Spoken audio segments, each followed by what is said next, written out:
So as y'all know, the things I tend to talk about here often centered around food, and sometimes fitness, oftentimes fitness probably.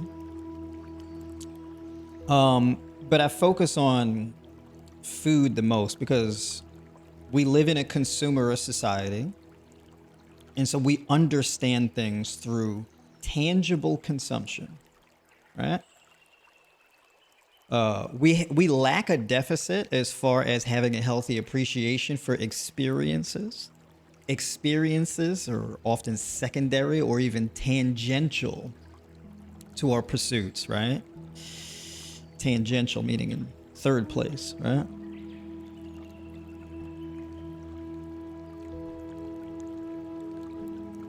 So I try to meet people where they're at. So we talk about food, right? Before I get into talking about food, we got here, I got this big old bowl of soup where this is my savory, spicy tomato sauce, right? Spicy tomato soup. It's spicy because I put cayenne pepper in it. But I got smoked paprika in here. I got chili in here. I got a little taco seasoning. I got nutritional yeast. I got tomato in here, right? Pureed tomato. You can also use tomato sauce. Sea salt, garlic powder in here, cumin, sea salt, a little bit of brown sugar. You can use agave also, right? And normally I would put either black pepper or white pepper in here. I do not have any more pepper. This is deep, warm, and savory. I also put about 4 ounces of tofu in here. So I got super firm tofu, so I threw that in there. And I made a half a cup of basmati rice. So this is also basmati rice in here. And chopped spinach. So I put about 4 ounces of chopped spinach in here. And so I thinly chop up and massage the spinach and then mix it in with the rice. And I put that in the bowl and then I pour the sauce on top. So the base of the sauce is red lentils. So I just boil red lentils, and then when they get soft, I add in the seasonings, and then I stir the seasonings around on a low heat, and the heat kind of activates the seasonings, right? And then once everything is mixed in thoroughly, you can also do this with chickpeas as well. And so once everything is mixed in thoroughly, I'll add it into the blender and puree it up, and I get a soup. And then pour the soup on top, and then I add sliced avocado. So I got avocado in here. I'm coming with the avocado. Let me tell you something. I love avocado.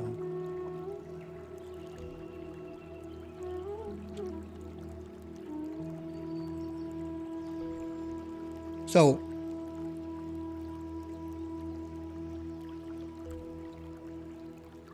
this is like one of the highlights of my day, a meal like this. Really warms the soul. And then I have burdock root, right? So burdock root tea, right? So yeah, this is how I live, right? This is a big part of what drives mental health, which will be the topic of conversation today, right?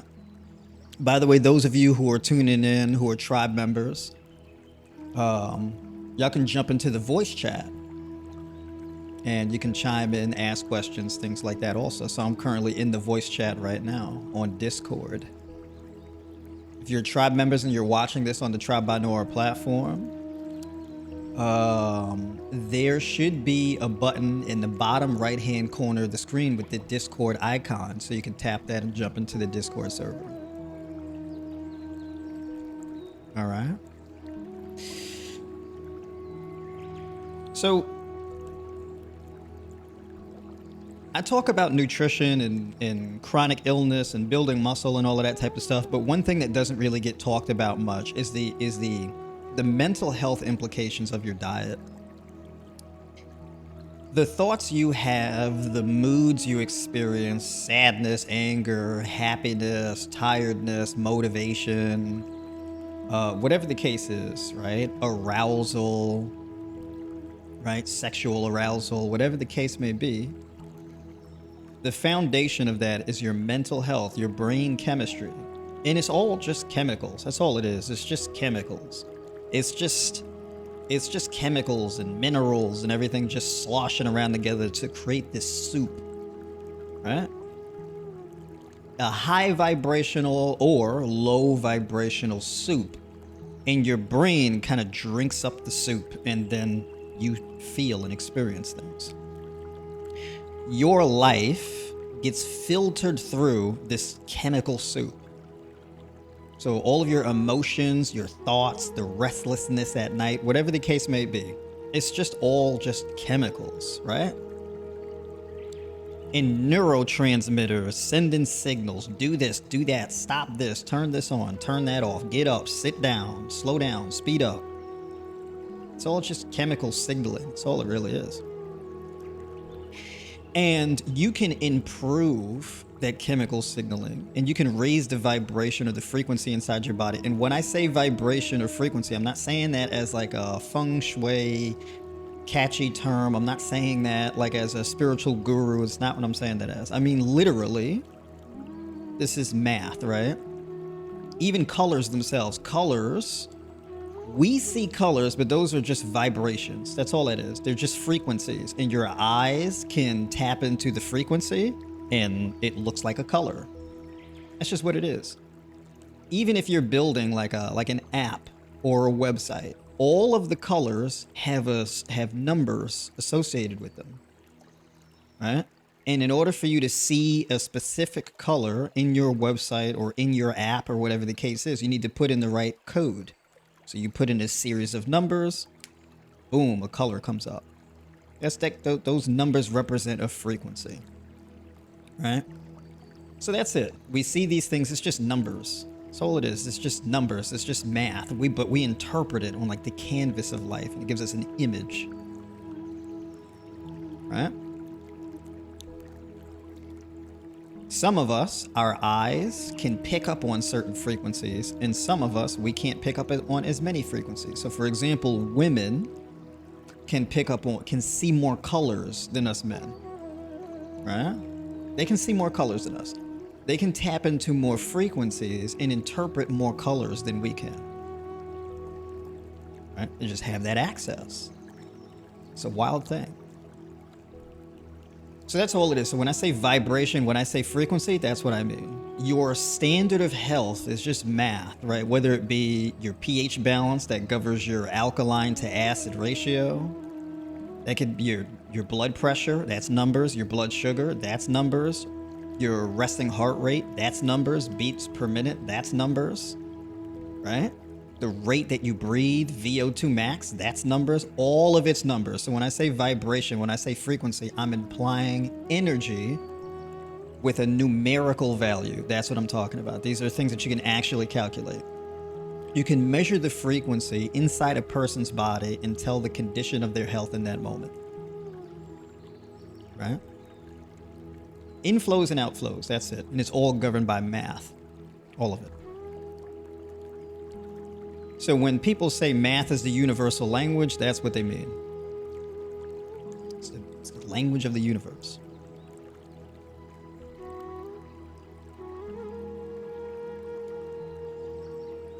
Now, I get asked a lot where people will book calls with me and they'll say, hey, I have low energy. Usually people say to me, I have low energy, I feel fatigued and tired, right? When people say low energy, energy is not a thing necessarily that you have a lot of or that you have a little bit of. That's not what energy is. Energy is the ability for, energy, basically all things are energy. Gas, liquids, solids, all of it is energy. But energy has to move. So when people talk about vibration, vibration is the rate at which that energy moves. So stagnant energy is inherently chaotic. It's a problem, right? Think about like if you were stuffed in a box and it's a real tight fit. Like the box is like to the measurements of your body, your height, your width, all of that, right? You were put in a box and the box is like flat, so you can't really move around in the box. And you were put in a box and the lid was put on the box. And then that box was buried underground. It's a horrifying thought, right? Imagine being in that box, you can't turn over. You're just on your back. You can't turn to your side. You can't turn to your stomach. You can't sit up. You can't bend your knees. You can't move. Now you can move your knees and arms and whatnot a little bit. You can move a little bit, but you don't get full range of motion. And you can't leave. That's stagnant energy.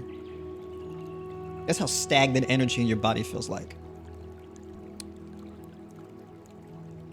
If you think about like pond water, like a pond and the water is still, there's no currency where the water leaves the pond and fresh water enters the pond.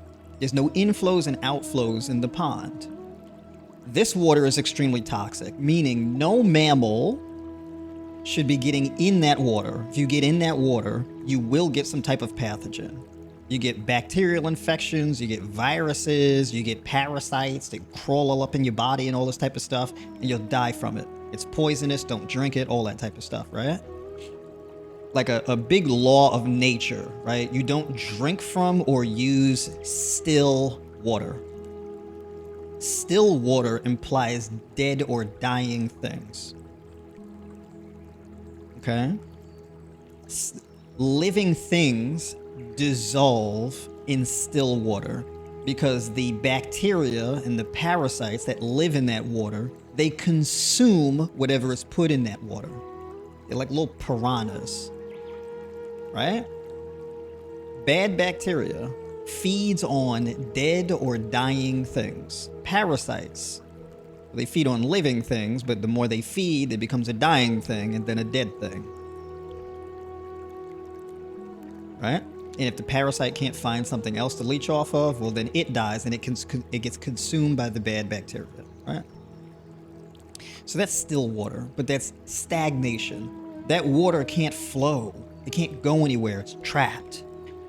Still pond water is like a human being buried underground in a box that's too small. It's stagnant energy. It's a terrible feeling. It's inherently pathological, right? Now think about another scenario. Stagnant energy is always problematic all the time.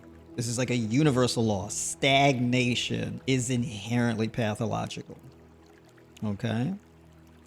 Think about like you sit for too long. You're at work, you're sitting at a desk, your hips are bent at a 90-degree angle, your knees are bent at a 90-degree angle, you're just bent up, you're sitting in this chair. That chair is going to mold your body, right? You get molded to this seated position and it stagnates your energy, right? Next thing you know, you get joint pain, you get varicose veins, you get high blood pressure, you get insulin resistance, you get depression, all this type of stuff. Because that limited movement and that stagnant energy causes like a suffocation. Because the energy is not transmitting. It's not really being channeled through your body. It's stagnant. It's trapped. Right? So you have like these nodes or chakras, right? Whatever you want to call them. Chakras, right? And in your head, in your neck, in your chest, in your belly, in your groin, right? All the way down to your feet. You have these points. And energy has to flow smooth and seamlessly back through these points. Sitting for too long creates choke points with the flow of energy gets locked up. It's a difficulty of channeling it, right?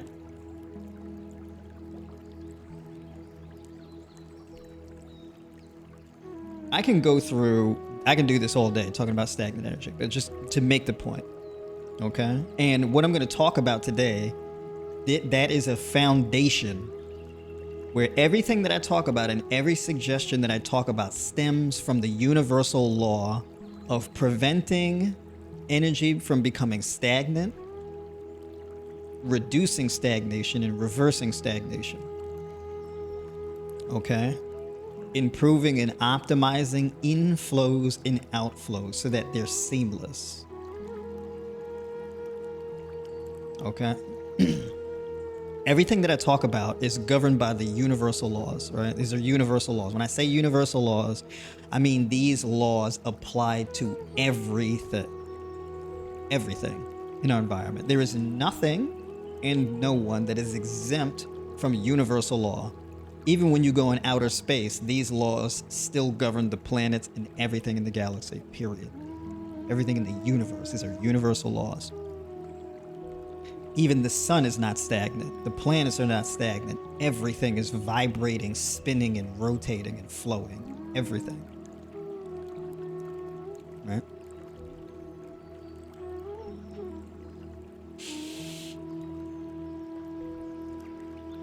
So when people come to me and they say I have low energy, what you really mean is your energy's stagnant. That's what you really mean. The inflows and outflows in your body are not efficient. Usually there's a blockage somewhere, right?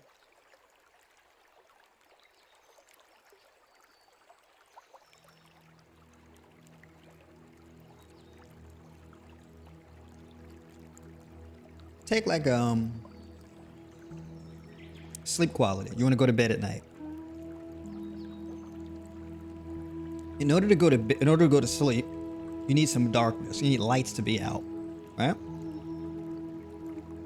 When the sun goes down, your body responds to the sun going down. Your body knows when it's nighttime. When the lights are still on and the lights are real bright, even though it's nighttime, this messes with your body already.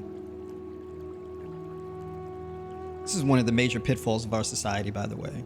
We have these artificial, really bright lights that shouldn't really be present at nighttime.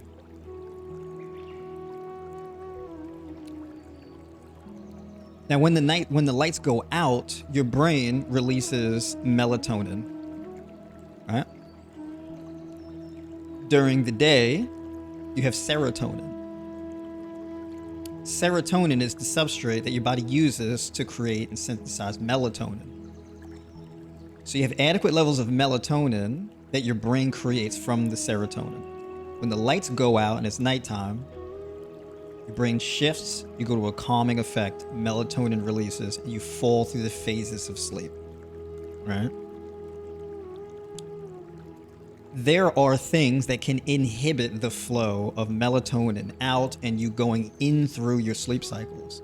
Even sleep, it's not like a straight line. It's not like you go to sleep and it's just a line straight across. It's not like that. Sleep is in waves. So you have like sleep is like, it's like 3 bands: light sleep, deep sleep, REM sleep, right? And the bands are like this. And so throughout the night, the bands are just waving. And you're in and out of these different waves of sleep, right? And these are like sleep frequencies. And each band has certain beneficial qualities, right? REM sleep is really important for like, REM sleep is really interesting because this is where you have like vivid dreams, right? And REM sleep is really important for recovery, healthy brain function, mental health, memory, things like this. Deep sleep is really important for maintaining and improving your nervous system, right? Deep sleep is really important for deep healing. Now, deep sleep you don't get a whole lot of. It can be anywhere from 45 minutes to an hour and a half, right? I think a good goal for deep sleep is like an hour and a half of deep sleep, and then REM sleep be another hour and a half, right? And then you have light sleep. And light sleep is good for like muscle repair, cellular growth, this type of thing, right? Detoxification of your liver, kidneys, blood, all that type of stuff, right?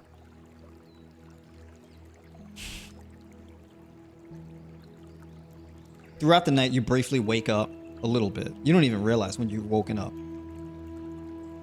but it's very short periods of time. You fall back to sleep. You don't even realize it. So there's a flow. However, low serotonin leads to low melatonin. So this can reduce the quality of your sleep. The interesting thing about sleep quality is it's not just how much sleep you get, but it's the quality of the sleep, and it's when you initiate the sleep process. When people say, hey, you shouldn't eat real late, well, they say that because when you eat really late, like if you eat a lot of food and then you go right to bed, your body puts a lot of energy into digestion. Depending on what you ate, it can ramp up adrenal glands, where your adrenal glands will release more adrenaline. If you eat, like, let's say a lot of dietary fat and protein, adrenaline goes up, right? But what happens is glucagon gets released from your pancreas. Glucagon increases lipolysis, increases adrenaline output, because adrenaline, you need adrenaline in order to metabolize fat, protein, right? And you need adrenaline to increase in signal to your kidneys, right, to release more toxins. So if you have acid built up in your bloodstream to an excessive degree as a result of digesting the fats and proteins, they hit your bloodstream, your adrenal glands wake up and signal to your kidneys, hey, it's time to let some of this go. Because you're getting new amino acids and you're getting new fatty acids and whatnot into your bloodstream. And we have to regulate the amount of acid buildup in your blood. So your kidneys wake up and it filters out, right?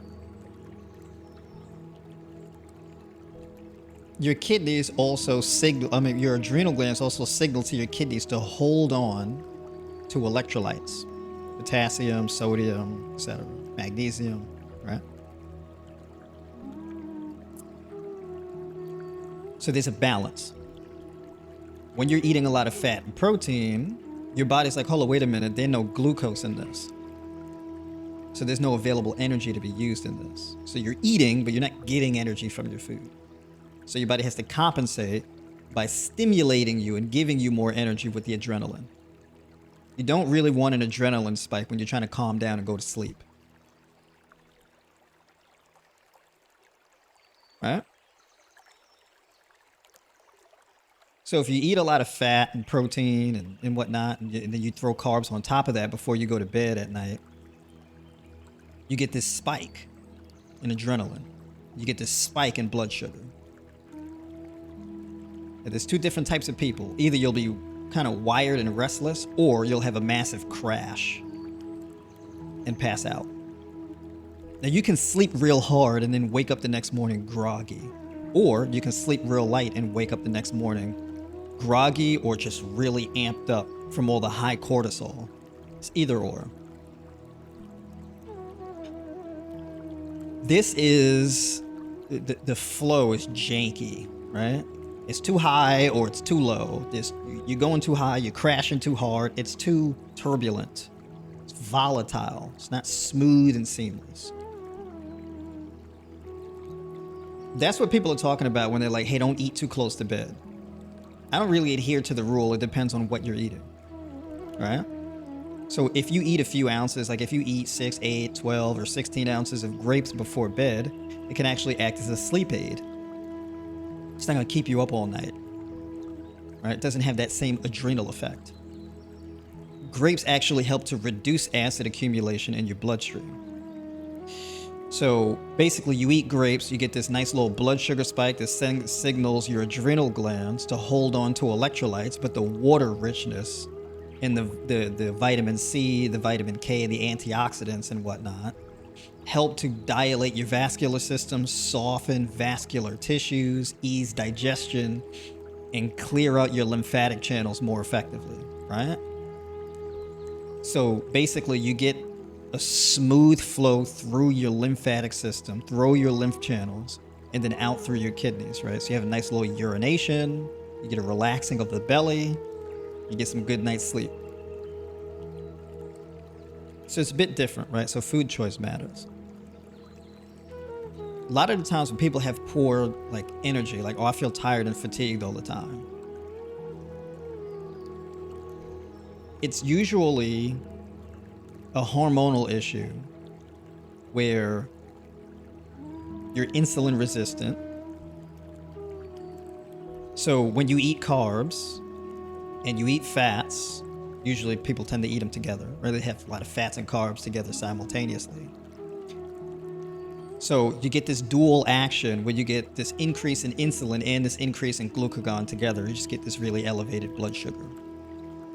Right? And then the blood sugar ends up maintaining this high elevation because you've got a lot of glucose and lipid and amino acid saturation in your bloodstream, creating a traffic jam. This suppresses your appetite so you don't feel hungry, but you're also tired. You're tired because the carbs and the blood sugar is not going into your cells. Right? And then so your body can't really use the energy. So you may experience this where you feel tired but wired at the same time, right? So it feels like anxiety. You may even have tremors or heart palpitations, right? The heart palpitations is usually a lack of electrolytes, like sodium and potassium. Usually potassium in my experience with most people. And dehydration.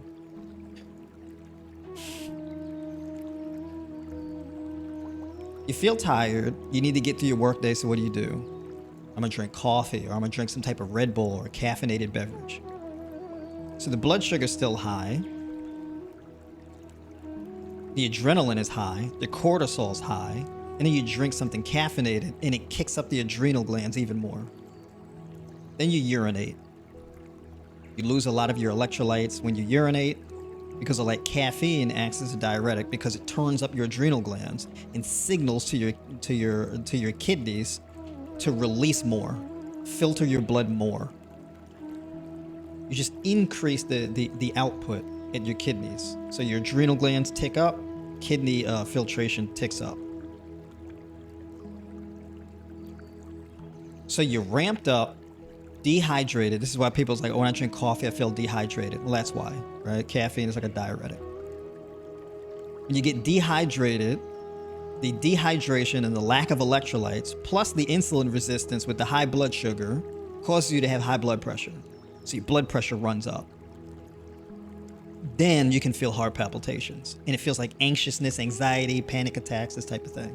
And you're like, right? People may tell you, oh, do some deep breathing. Try to listen to something calming. And it's like, yeah, but the problem is from what you ate. It's from what you've been eating. What I just described to you is a traffic jam. It's a metabolic traffic jam. You're deploying hormonal signaling in a pathological way. So it's giving you mixed signals. Right? So you have to pick a lane. It's kind of like you're on the highway, all the lanes are open, and everybody's just merging and switching and carrying on. People are trying to cram onto the same exits and all. It's just chaos, right? Imagine like an intersection, and everybody's got a green light. So you're driving this way, you got a green light, and then cars coming this way, they've got a green light, and cars coming this way, they got a green light. So y'all looking at each other like, you gonna go, or should I go, or you go, or how we doing this? So that we don't crash and T-bone each other. That's what's going on inside your body. And it's disrupting the flow of energy. In this case, glucose being the energy flowing into your cells. Right?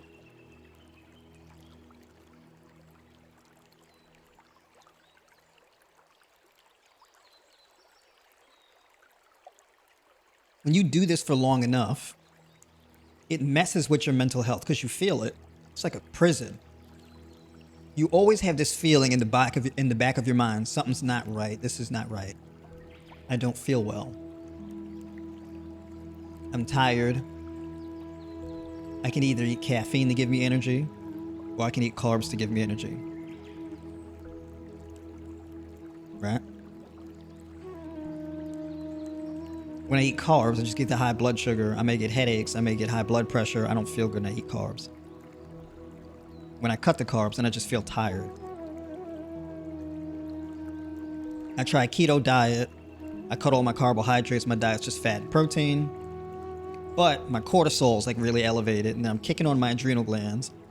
And then I'm drinking black coffee and all types of stuff on the keto diet. So now this is making my anxiety worse. And I'm not sleeping well at night because I cut all my carbs. And then I made the mistake of eating too much protein in my diet, and the protein is kicking me out of ketosis because protein is insulinogenic.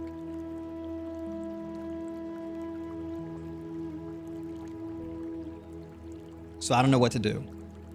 Everything I just explained, most people don't know that that's what's happening. They don't know they're eating too much protein. They don't know the hormonal implications of how that whole thing works. They don't know.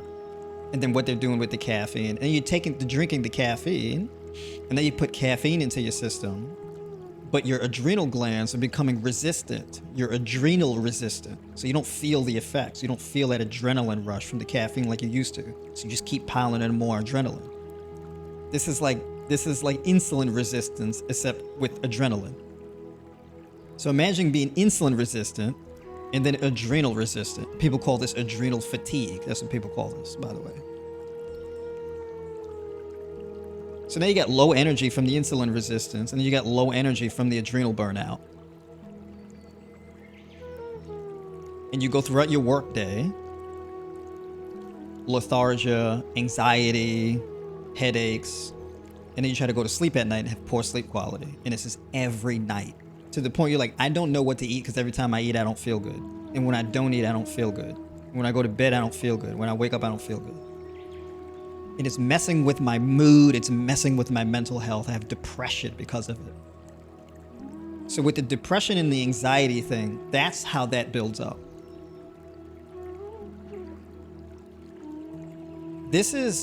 What I'm talking about here specifically, this is not related to like a trauma you went through. This is not about childhood trauma.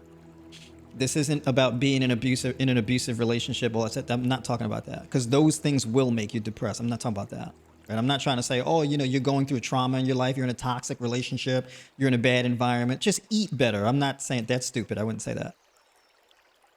I'm just specifically talking about energy flow and how foods and things impact your energy that ultimately affects your mental health. That's what I'm talking about.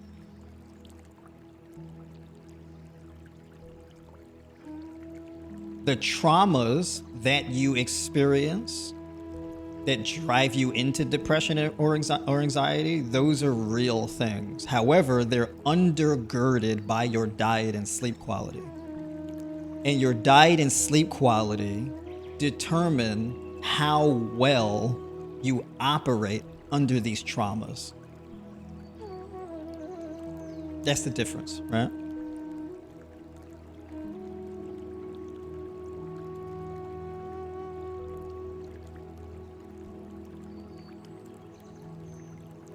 If you have a death in the family, the solution to having a death in the family is not eating better. That's not the solution.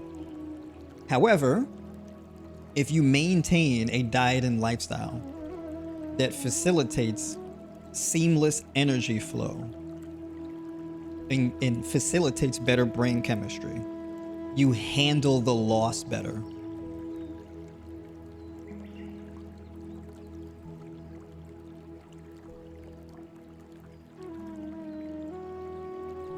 Handling the loss better gives you room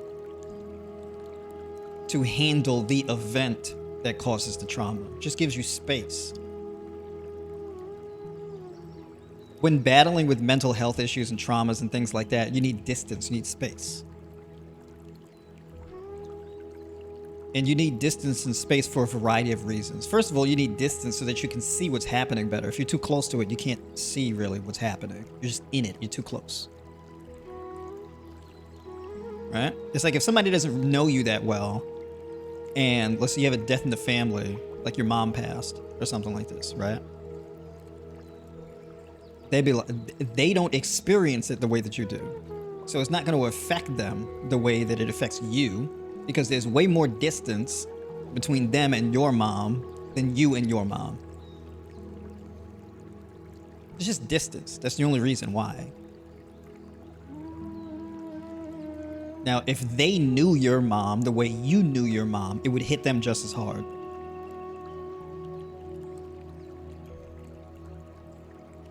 Right? The only difference is distance. There's only but so much distance you can create from a trauma, but a good objective is to create as much distance as possible to be able to better handle it.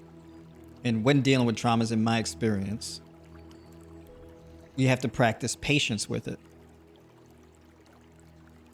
You don't really try to bury it. You don't really try to deny it. It's a thing, you're going to experience it. It's going to happen to you anyway. It's just load balancing your stressors better. Being aware of your mental bandwidth. You only have but so much mental capacity to deal with so many things at a time. So when you get hit, you have to prioritize where you're getting hit from. You have to deal with that and take your time with it.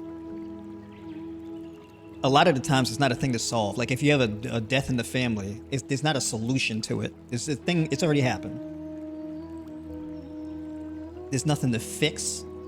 There's nothing to solve. It's just a matter of just giving yourself time and dealing with the reality of it. You take time with yourself. You surround yourself with people who you love and care about. You create as much of a good vibe in your life as you can, and it just has to pass.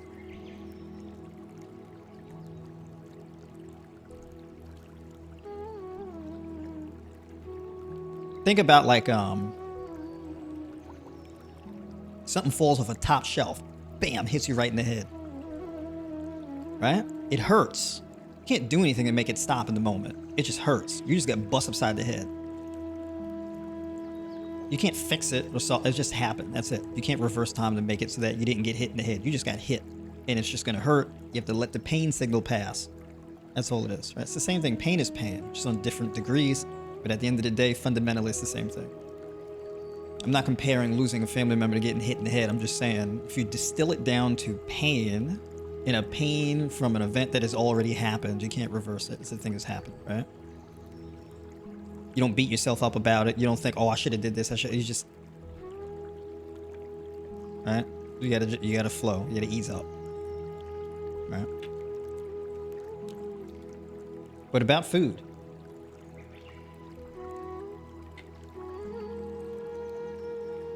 What to eat for better mental health. And you can practice this in your life. Number one, you wake up first thing in the morning. In terms of what you eat or what you drink, juicing can be very beneficial. If you wake up first thing in the morning and you juice. Let's say you juice 12, 16 ounces of tangerines, or you juice 12, 16 ounces of pineapple, or you juice 8 ounces of cucumber, 4 apples of pears, and 4 ounces of kale. Right?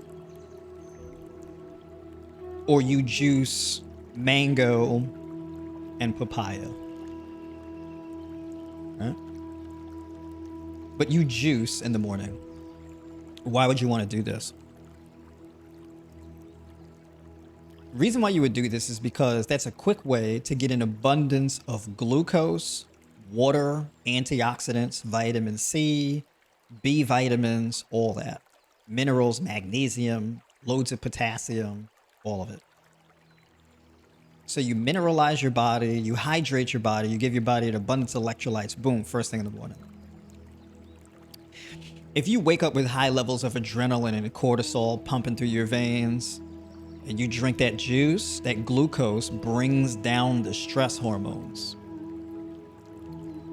So your adrenal glands, you wake up and your adrenals are like white knuckling it, right? Holding on for dear life, and your adrenal glands are just like, hey, right? You drink that juice and your adrenal glands are like, all right. We can open up, we can relax, settle down. Because your adrenal glands essentially are just trying to charge your brain. It's trying to provide some electricity, bam, to your brain, wake you up. Right? You gotta go, get up.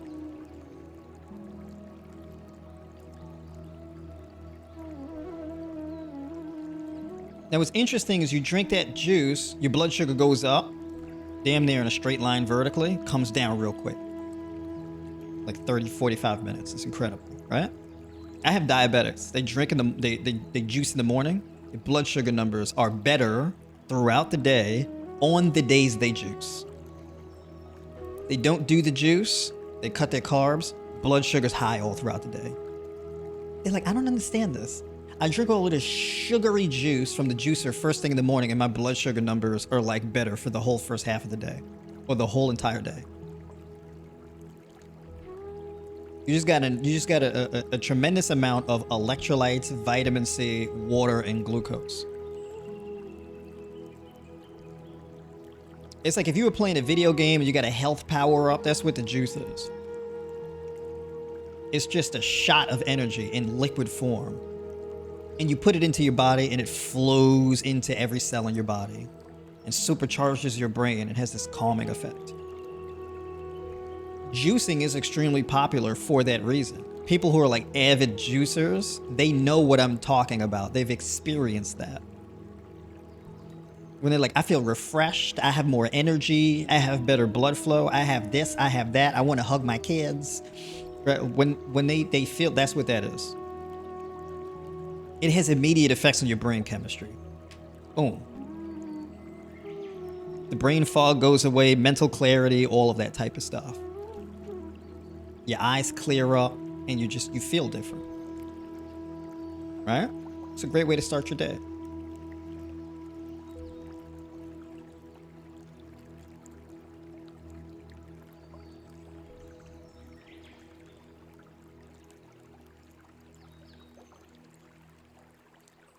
And let's say after that you follow that up later on in your day. Let's say you juice and then you go exercise, you go work out. And then post-workout, you have like a coconut yogurt berry smoothie bowl, right? 6 to 8 ounces of coconut yogurt, 6 ounces of blueberries, 6 ounces of raspberries, 6 ounces of blackberries. Add a little add like a little sea salt. You add 5 or 10 grams or so of glutamine in there.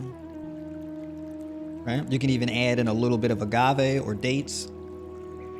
You add in a few tablespoons of hemp seeds and you puree that bad boy up or you mix it up. You can even add a scoop of like pea protein isolate to it for some little extra protein in there, right? If the goal is like building muscle mass, you want to add more protein into your diet.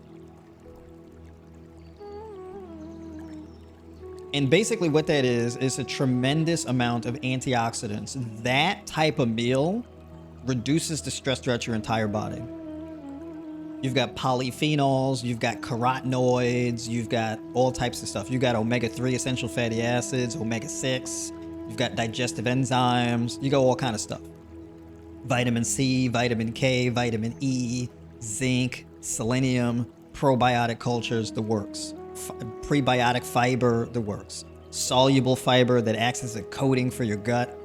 Insoluble fiber that actually helps to decalcify and cleanse out your digestive tract, your intestines.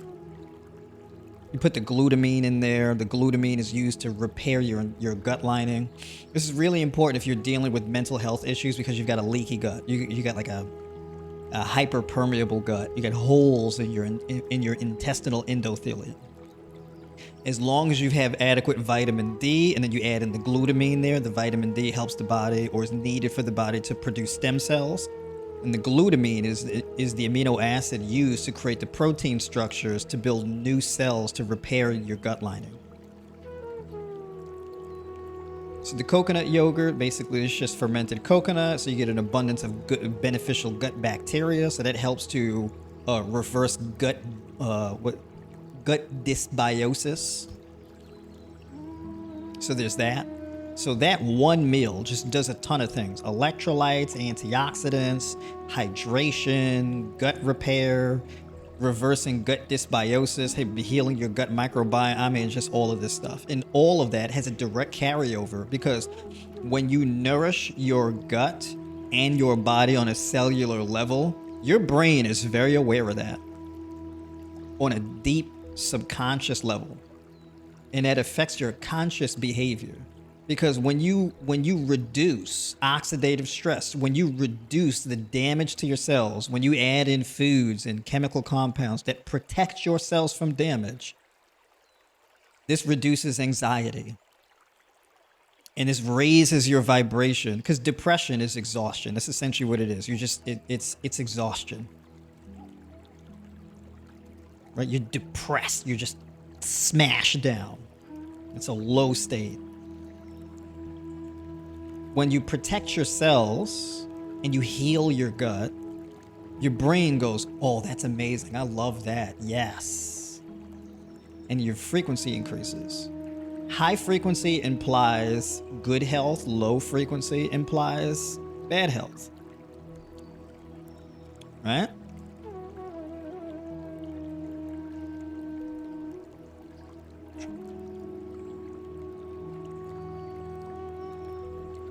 Third meal. A mango pineapple smoothie bowl. The mango makes it all creamy and whatnot. You can even make a nice cream with it. The pineapple gives that tanginess. Right? So that's one option. Or you can do a big old bowl of red grapes like I like to do. I like to do a couple pounds of red grapes. Or like 20 ounces of kiwis with mixed berries. Or like a couple pounds of honeydew or cantaloupe or a watermelon when it's in season. That's another phenomenal meal. And that can be meal number 3.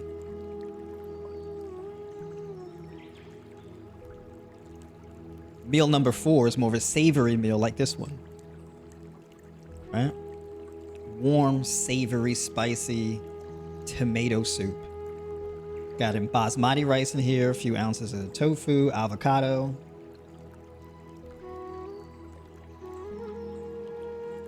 Spinach, oh, it's so good. And I added nutritional yeast for a little bit of a cheesy flavor and extra niacin.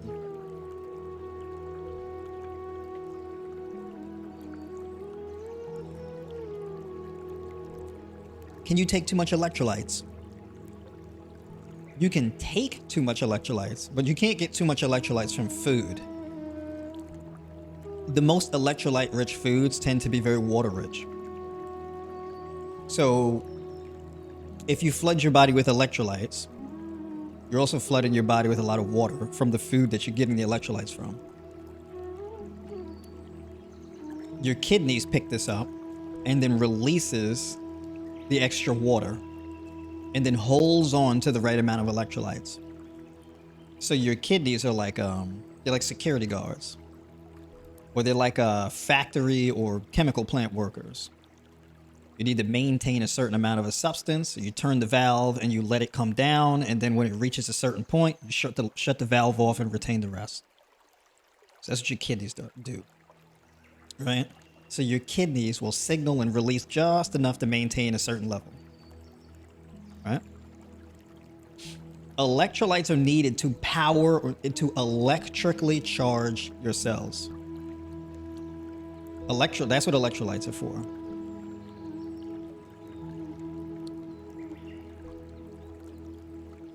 Stagnation of energy is the primary cause for chronic illness.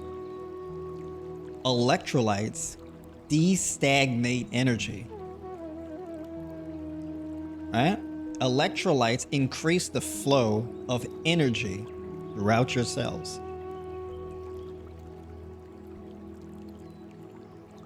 Electrolytes facilitate hydration, oxygen uptake, glycogen storage, glucose absorption, all of that.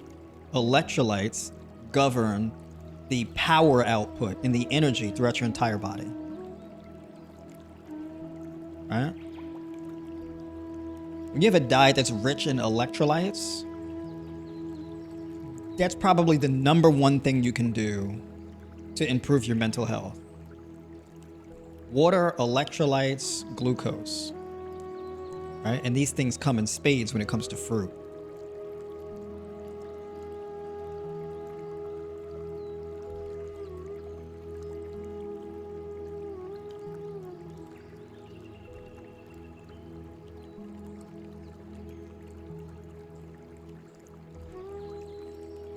Let me catch up with some of y'all in the comments.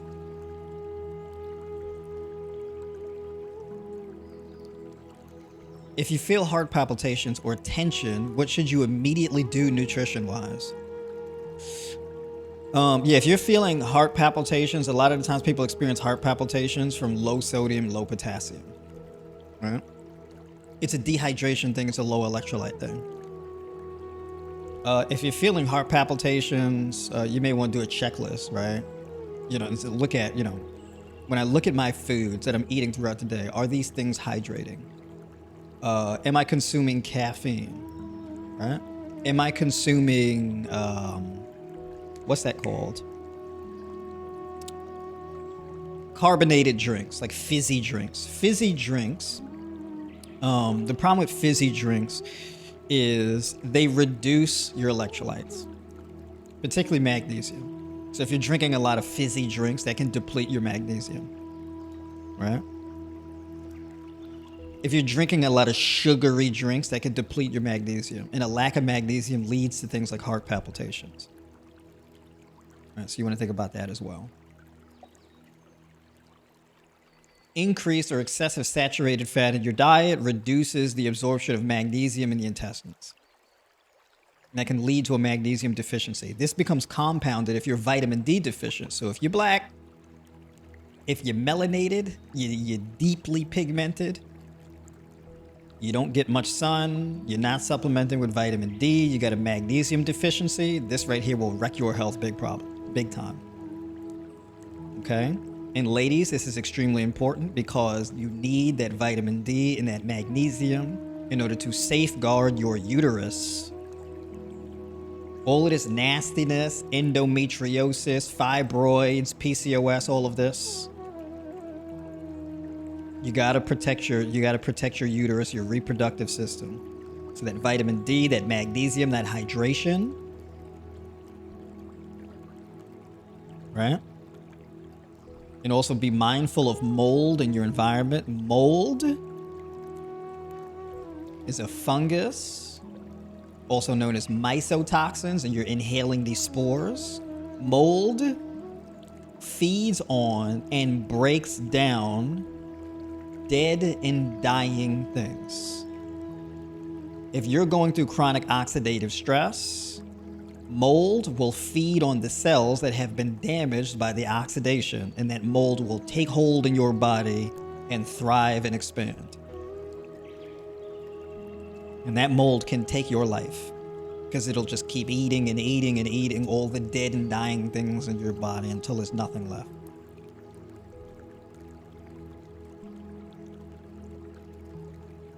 In birth control, I'm not saying you should or shouldn't take birth control, but just understand birth control creates a major imbalance between estrogen and progesterone. So if you take a birth control, it suppresses your progesterone, you're going to have disproportionately elevated estrogen. When you come off of that birth control, the progesterone levels, boom, right back up. You get this sharp jump in progesterone.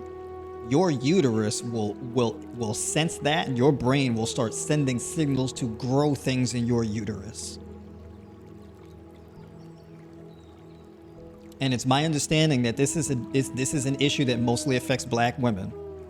Chronic inflammation, insulin resistance, excessive levels of heme iron, really heavy menstrual cycle, mold toxicity. These things are key factors in fibroid risk. All right. Stress, low vitamin D. So folks that are of Negroid descent, African descent, you're a melanated person, you're spending way too much time indoors. It has very negative consequences.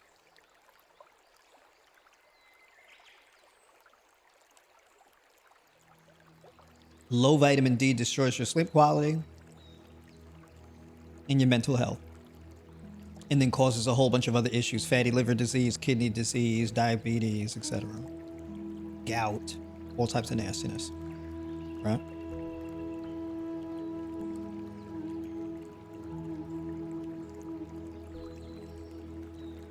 So as far as increasing your vitamin D levels, you can supplement with vitamin D3. So like around 5,000 IUs a day is typically what I go with. And then pair that with like 210 to 220 milligrams of magnesium. And typically this magnesium should be chelated with an organic substance, like an amino acid. My top 2 recommendations are magnesium malate and magnesium glycinate. Typically in a powder form, in water, because it's water soluble, right? You get maximum absorption that way. So typically this would be around like 2 grams. If it's flavored, it may be 3 grams because they add stuff to give it a flavor. So I like to go with unflavored, right, for the most part. There's one magnesium biglycinate that's made by Thorne, and that one is like 2.5 grams or so. But they add vitamin C and whatnot to it, so that makes up the extra weight for it. And that one has like a slight flavor, but they don't add colorings and things like that, which I like. But for me personally, most things are unflavored. I don't really get flavored powders. I don't do that. I don't get flavored powders. I don't get powders with colors added to them.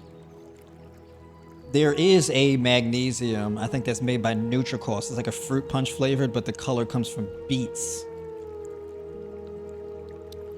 So that's a bit different. Right? But in any case, so that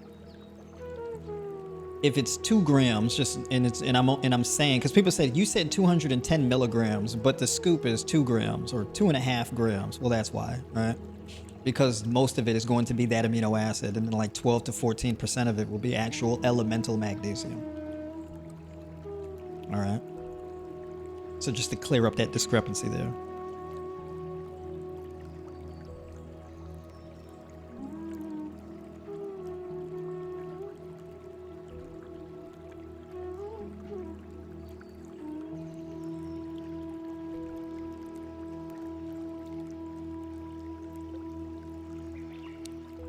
Oh, by the way, what else do I want to say about the heart palpitation thing? It'd be a good idea to adopt an earlier bedtime. And then also, if you have heart palpitations, chances are you may have some kidney complications too. Maybe not necessarily kidney disease, but maybe some type of kidney inflammation or damage. Chamomile tea before bed. Chamomile is an herb that actually helps to rebuild and repair your kidneys. So chamomile is a good herb for that. Is Windows Sun a functional option? I believe the windows block the UV rays.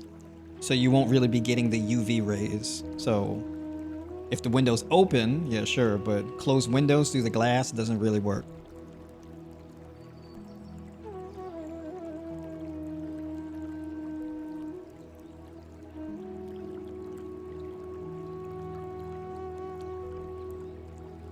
Can we add the magnesium to my smoothies? Yes. I like to do that. That's why I get things unflavored, because I like to add my own flavors. I don't want to get And me personally, whenever I get supplements, all of my supplements are like one single ingredient. It's one thing. Right? Like pea protein is peas. Right? Magnesium glycinate is just magnesium glycinate. Vitamin D is just vitamin D, right? Glutamine is just glutamine. Creatine is just creatine, right? I make like my own pre-workouts, and I put B complex in it, citrulline malate, taurine, guarana powder. Guarana is basically caffeine. What else do I put in it? I think that's it. I put those things in it, in liquid stevia. So it's just a bunch of single ingredient things, and I'll put that in there rather than just buying pre-made pre-workouts.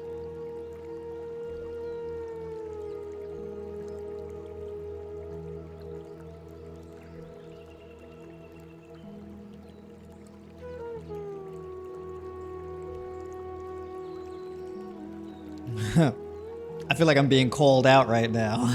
Hey, look, when y'all ask me questions, I hear you. You know, when I get on calls with y'all, I hear you. Like all of the topics that I pick and all the things that I talk about, these are all things that y'all have expressed an interest in me to talk about. Right? So I'm a coin operated machine, right? I'm here to serve. Whatever y'all want to talk about, that's what we're talking about. Can you build and maintain muscle by eating only nuts and or seeds for protein? You mean aside from like all the other fruits, like fruits and things like that? Yeah, you could. You don't need much protein, to be honest. You really don't. The primary driver for muscle growth is definitely going to be carbohydrates. And then adding in more nuts and seeds would definitely help.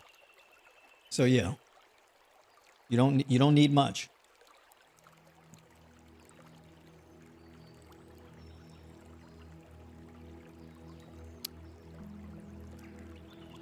You're an absolutely unbelievably intelligent person. It's very fascinating. I appreciate that.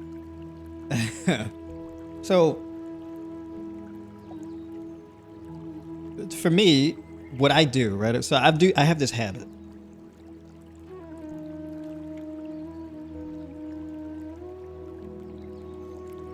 I've been doing this my entire adult life. Every day, for 20 to 30 minutes a day, I'll research something and learn a new thing. Right? Every day. Reading or some type of research, 20 to 30 minutes. And I do that every day. If you do that every day, you can accumulate an insane amount of knowledge and information over the years. That's essentially what I've done. All right. But I appreciate the comment. That's big.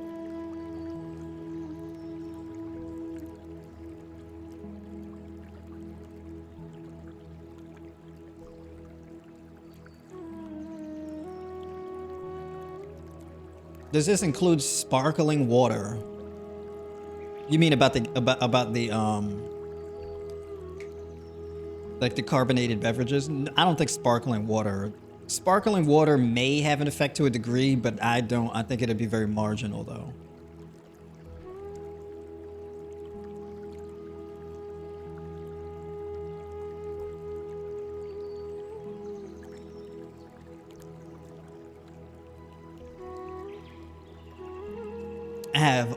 I've had all of these symptoms you talked about.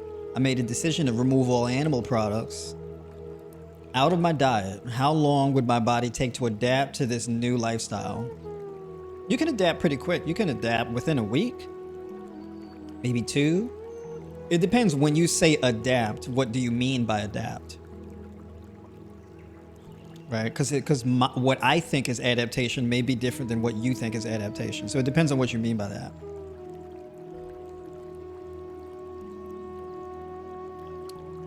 My man James Norman, Coach Rimson, thank you for another awesome share. When is your book coming? I appreciate you always asking me about that. I'm still working on this app, man. So I got this app in development, and this thing is a fairly complicated thing. App development, for what I'm doing in any case, it is very extensive. So it's definitely challenging me, I'll tell you that. I have the test run of the app right now. Let me see. I'll show y'all. I have the app on my phone. This is like the first iteration of the app. So this is the app here. So I can sign in with my phone. I got a little lag that I got to fix. So you see that spinning wheel thing? So I got to figure out what that is. Because it should have loaded a bit faster than that. Or maybe it's just something with that page. I'm still working out all the kinks. Okay, so yeah, the app. So when you sign into the platform, your picture shows. It's asking me to sign in again. You see the bugs. I'm not a computer programmer, so coding and app development is not really my wheelhouse, but I'm learning a lot. I definitely have a greater understanding of it. Okay. So yeah, when you first sign in, there's a picture of you. We got nutrition. We got training. We got mindset, my live streams. We got the members that are currently online. So these are the active members. Right, so it's kind of like a social media platform. And then I have the activities. So like, for example, I posted in the news feed for this live stream. You can join the Discord from that corner. That's the Discord shortcut, little app button there. And then there's the news feed. So people can see like when I'm posting things. So like a personal coaching plan. And what is this? Oh, it's loading that in. So yeah, it's a little news feed of stuff. Messages, right? Discussions thread. So then I have discussions. So recipes, foodie chat, 10K challenge, mindset, and all of that. Let's see. Then we got blogs, which are basically my articles and posts. I think this page, I got to fix this page because I don't know if it's loading everything correctly. So that may take a bit to load everything. Oh, there we go. So it's loading everything. So like all of the live streams and videos and whatnot that I do for members. So I do a lot of exclusive live streams and stuff for members here. So that's that stuff. And I guess there's some more that have to load. So there's a lot. I'm adding to this like every week. So this is a growing. So if you become a tribe member, you have like a whole bunch of. If you think this stream was very valuable and informative for you, I have way more of these for tribe members, right? Okay, so then I got, then here in the top, there's a menu there. And then you scroll down, there's courses, messages, all that type of stuff. And then there's book a call with me. So you can book a call with me right from the app, join the Discord, and all of that, right? So this is what I got so far for the app. All right. So it's coming along. I'm stoked. I'm over here. I'm like, yo, let me tell you something. Nutrition, fitness, self-development, app development. I'm about to be a Swiss Army knife of just all types of random knowledge bases and stuff.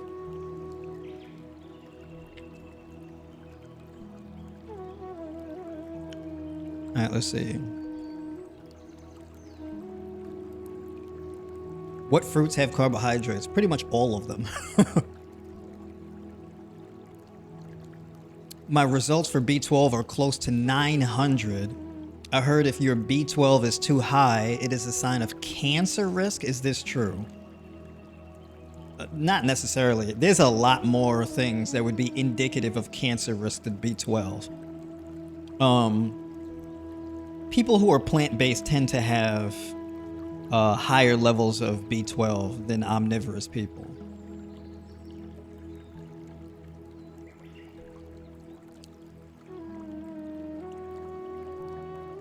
But better indicators of cancer would be insulin resistance, blood pressure, inflammatory markers, this type of thing.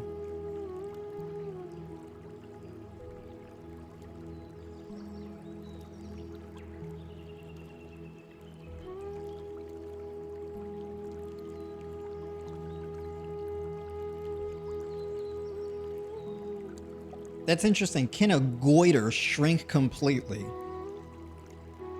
I would imagine so. I can't speak on that confidently though. I gotta do some research on goiters. That's not a thing I've looked into very much. So yeah, I would have to get back to you on that. I would assume so. It is my assumption, yes, but I'll have to look into that a little bit more though.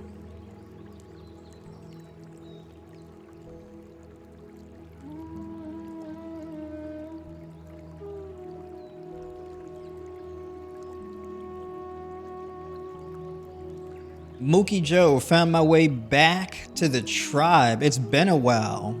Welcome back. Good to see you in here. Absolutely.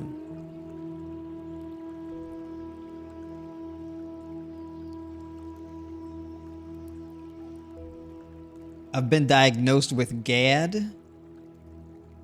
Can this reverse my GAD?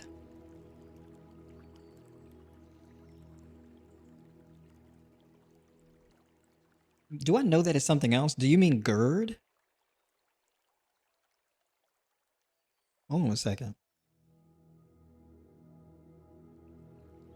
Oh, general anxiety disorder. Okay. Yes. Yes. This is one of the most effective things. Everything I've been talking about is one of the most effective things you can do for that.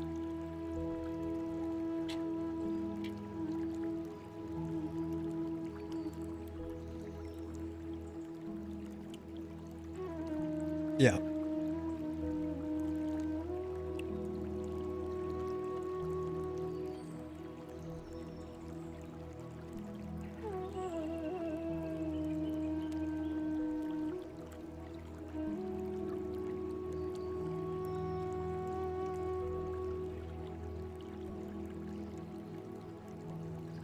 What is the best way to clear sinuses? You know what really helps with sinuses? Cayenne pepper, ginger tea. So you do ginger tea with a pinch of cayenne pepper in it. That'll clear them sinuses right up. You can even just put cayenne pepper on the tip of your tongue. That cayenne pepper will clear you right up. Uh-huh.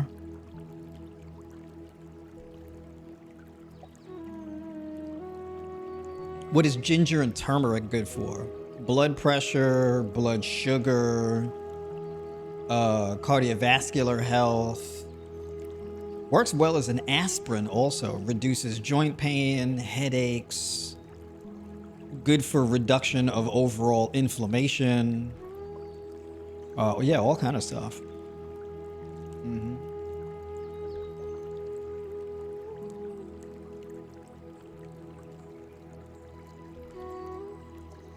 Is this being recorded? Because I would really like to watch this again. Yeah, absolutely. So basically, when this is up, soon, when this stream ends, it'll be up for Tribe by Noire members on the platform. And then I will, maybe, put it on the YouTube channel. I just got to get through my workload. So...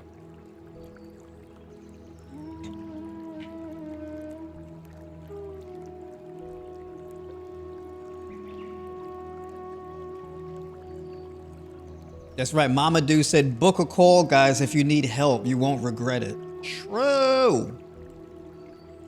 Put a W in the chat if y'all been on a call with me. Yeah. Some of y'all in the chat, we've had calls before. So yeah, put a W in the chat if you've had a call with me before. Here we go, Woke Giant with the W in the chat. Wendy Peters, never look at all the W's popping up in the chat. Look at that. Tribe salute. Big shout out to y'all.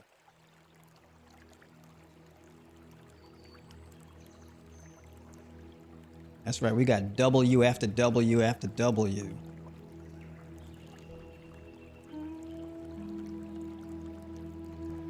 Yes, sir. I got a call coming up on Saturday. There we go. My personal legend. I like that name.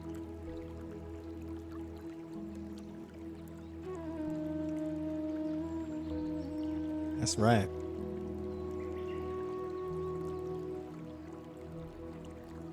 Sylvia, what's going on? Good to see you in here. That's right. Most definitely worth it.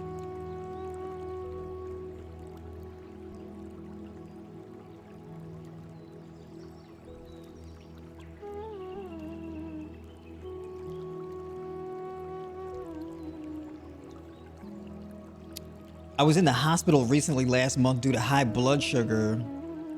It was so high, 687. So I stayed. Oh, wait a minute. I remember you leave. Did you leave this comment in the last stream? I remember this. Was that you who was saying about the hospital and with the blood sugar?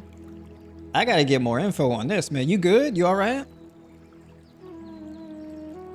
You said you stayed a few days to get it down. Yo, come on, man. Let me know. You gotta make sure you good out here. 687 is crazy high.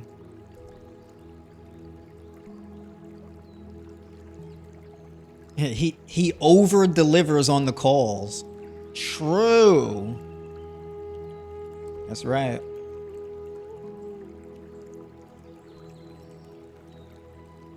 Love the lives and your channel. Thank you. Well, much appreciated. Appreciate you for tuning in. Absolutely. Much love to everybody tuning in here in the chat, coming hanging out with me. Yo, my food is so cold right now.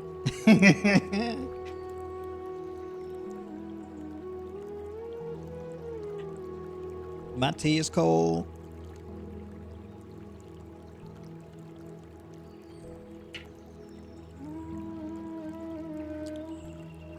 But it's all good, y'all. We all right. My man David, you're gonna have to get on a call with me. We gotta solve these, we gotta figure out these blood sugar issues. What can I do by myself first before we start coaching? I'm just about to just give up animal-based foods and eat fruits and vegetables on a daily as a start. What can you do by yourself? So basically, you know what? Yeah, I'm gonna have to post this up on the YouTube channel, right? Because I made some meal suggestions. But like, so for example, juicing, getting like a good 16 to 20 ounces of juice in the morning if you have a juicer. That's a really good option. That's a big deal to start your days off. That coconut yogurt bowl with the berries and whatnot, and the hemp seeds or chia seeds or flax seeds, that's another really good one. And then implementing that glutamine. Glutamine, by the way, is good for reducing cortisol and increasing, healthy levels of sex hormones, like testosterone. Right? Also helps to improve and regulate estrogen levels as well. Right? Glutamine also improves recovery to build skeletal muscle tissue. Right, so for those of you trying to build muscle, glutamine is really beneficial for that as well. Actually a very popular supplement among bodybuilders to put in like protein smoothies and things like that. Meals like this with this here, with this lentil tomato soup.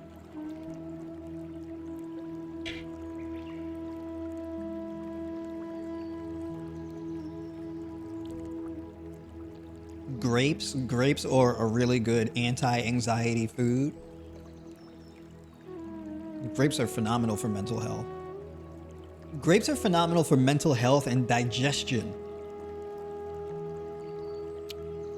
Mango, papaya. All right, so just eating an abundance of fruits throughout the day, keeping it water rich, and then have like a high carb, warm, savory meal at night.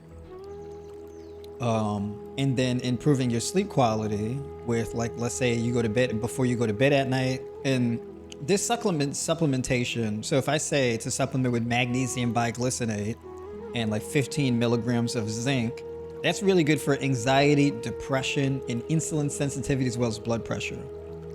You get some really good sleep quality for that.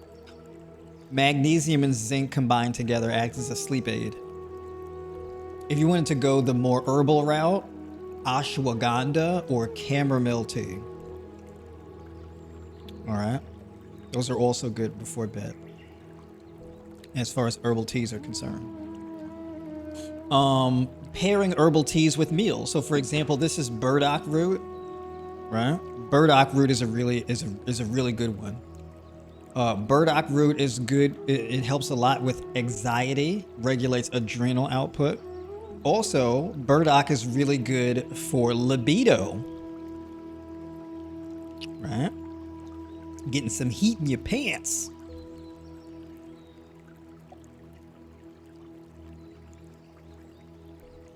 What are good supplements for women going through menopause? Vitamin D and magnesium definitely at the top of the list. Berberine. Berberine is actually really good for blood sugar control and blood pressure.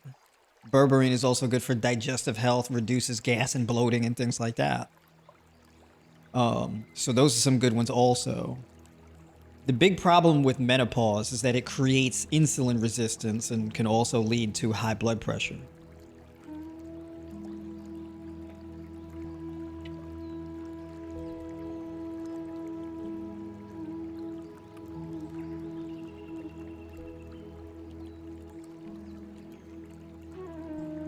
Also, B complex.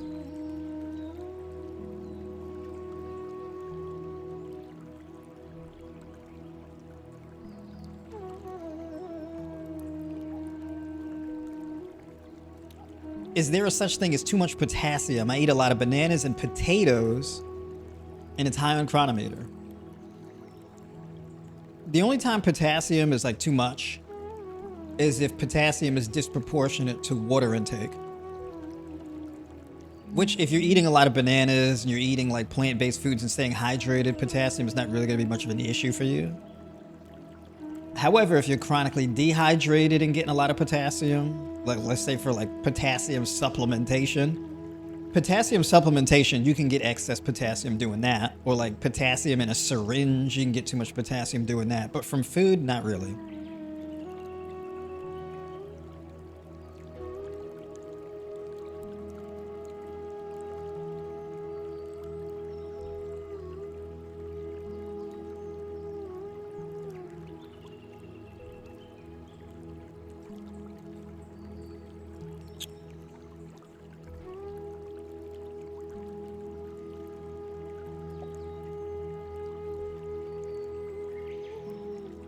Share some more Indian, Asian winter raw fruits for passing stool without any urge of passing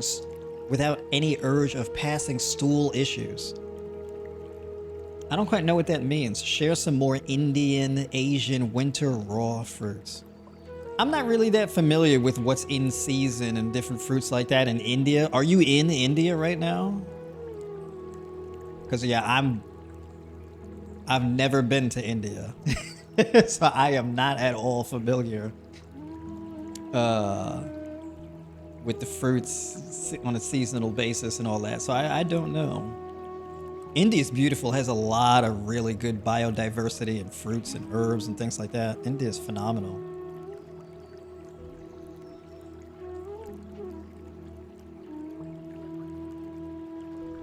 I found your channel when I was in the midst of curing my chronic ulcerative colitis back in 2023.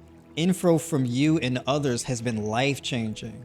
I'm 100% healed and no longer on meds.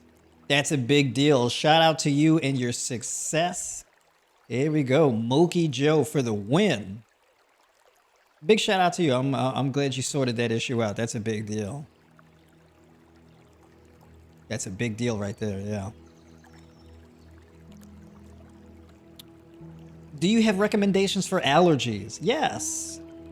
It depends on the allergies you're talking about, right? Like seasonal allergies like pollen and things like that. Is it food allergies? Is it that? So you got to be a little bit more in detail about the allergies thing.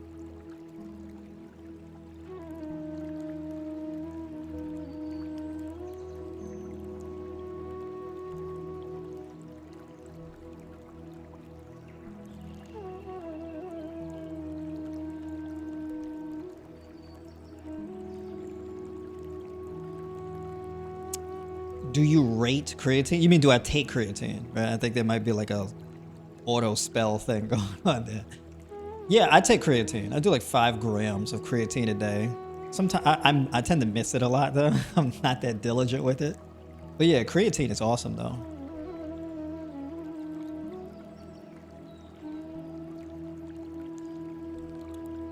What's typically a good cutoff time from your last meal to bedtime? Unlike today. Probably like 3 hours, 4 hours. I usually finish eating 4 hours before bed. It's highly unlikely that I do that tonight. But yeah, normally I do.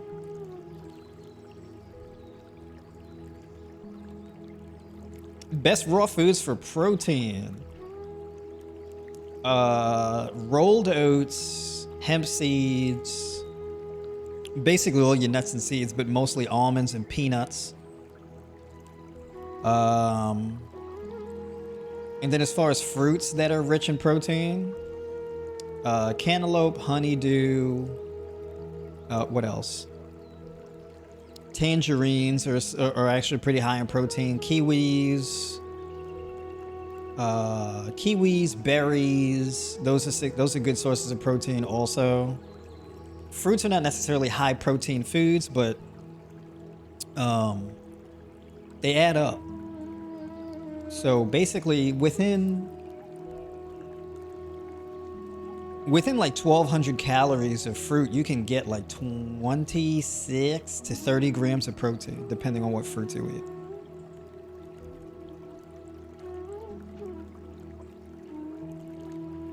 Leafy green vegetables also pretty decent sources of protein. Oh, rate is how we say recommend in New Zealand. Oh, okay. Oh, gotcha. Yes, yeah, I definitely rate creatine. Yeah, absolutely. All right, big shout out to you out there in New Zealand. Yeah.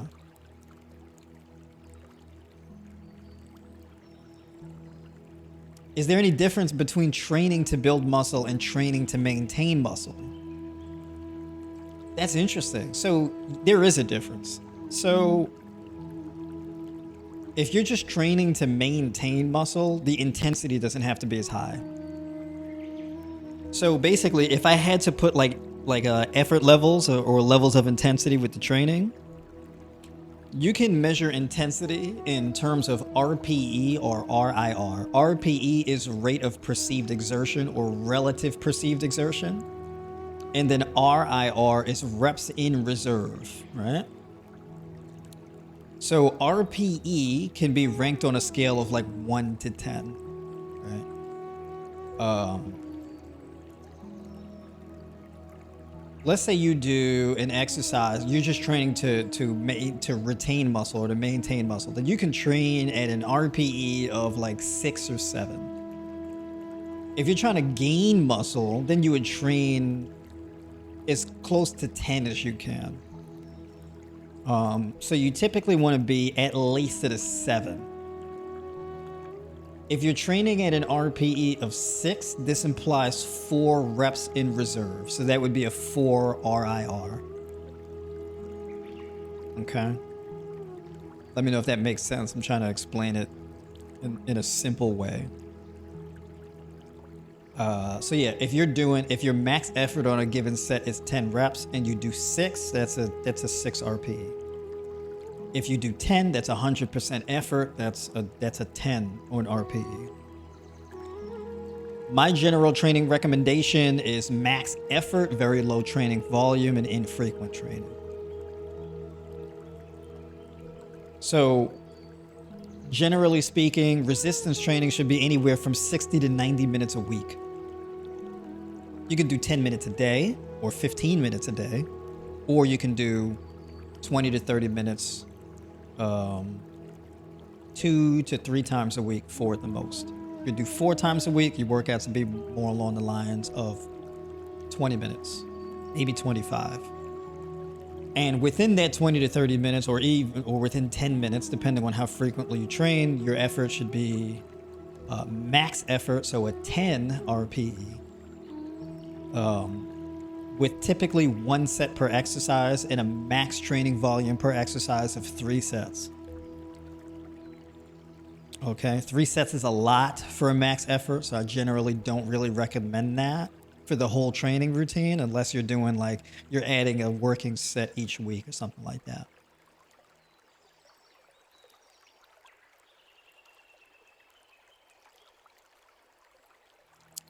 After I stopped taking my meds for UC, I became extremely sensitive to food on some days more than others.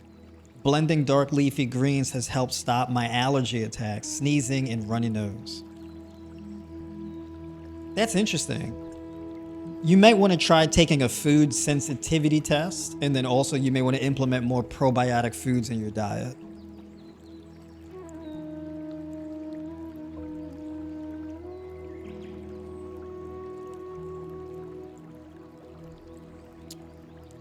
Suggestions for passing stool without the urge for passing stool.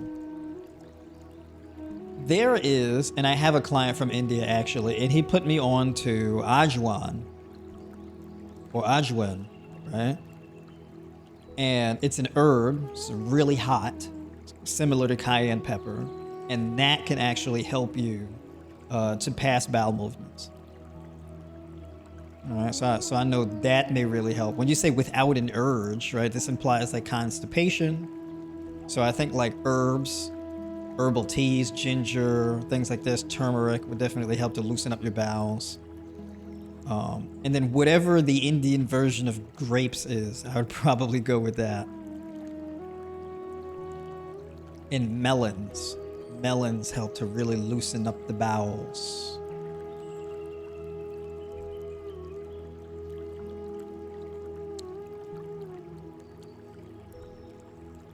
All right, y'all.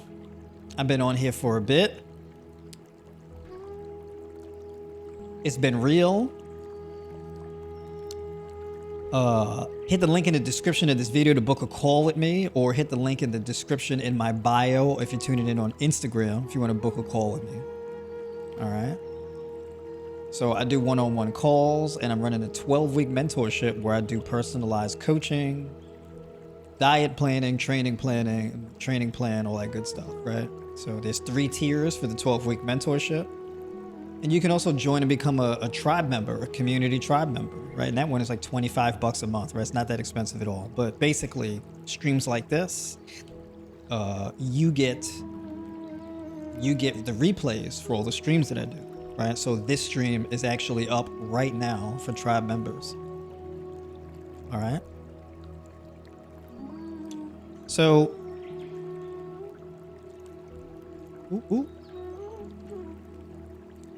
having said that, appreciate everybody for tuning in, and I will catch y'all on the next one. And for tribe members, I'm going to see y'all Saturday, 3 p.m. Eastern. All right. So, having said that, have a good night, y'all. I'll talk to you soon.